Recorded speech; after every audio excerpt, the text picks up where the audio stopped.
I'm here with Donald Jackson to talk about this whole project. Donald, take me right back to the beginning when you first had the first meeting with the committee in St. John's.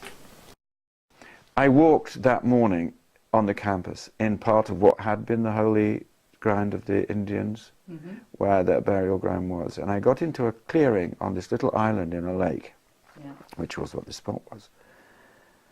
The sun came out, and I stopped, and a young fawn came out of the scrub towards me. Wow.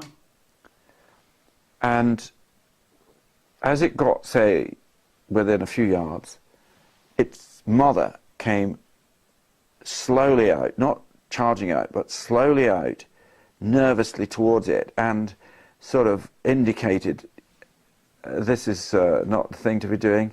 Those guys, you know, don't... And this fawn just looked at me, and it looked at its mother, and then the two of them just slowly turned, and they both walked off out of this clearing.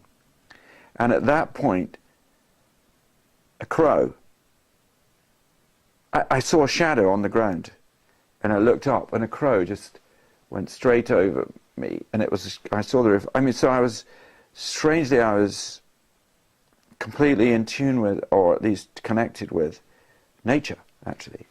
And on my way back, I could feel the sun in my face towards this meeting. And I was doing breathing exercises.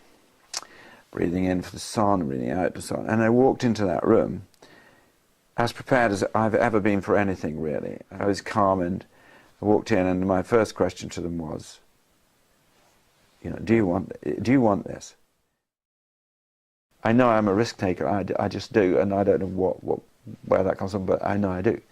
And so if I see something really tidy and I like in my own design work, is that I'll do something very structured, and then I'll just take the paint and I'll just go whack straight onto it, splash everywhere. So you get that what's going to happen, but you get that absolute instant excitement against a really carefully articulated, beautifully crafted something else.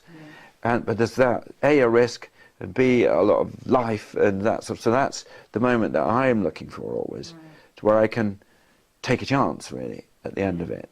But I ended up doing paintings of faces and hands and things, whereas I am a graphic artist. I mean, I'm very good at lettering, and I've got loads of good ideas that I never put into this, because I gave those ones to the people whose strengths that was already, and that meant I ended up very often, I think quite often, with the job that nobody else wanted. And so I ended up doing it, yes. And so that's why Revelation was for me. Yeah. How have you dealt with that yourself, the energy and the creativity that you, Donald Jackson, have gathered together over the last 13 years? How do I feel about that? I'm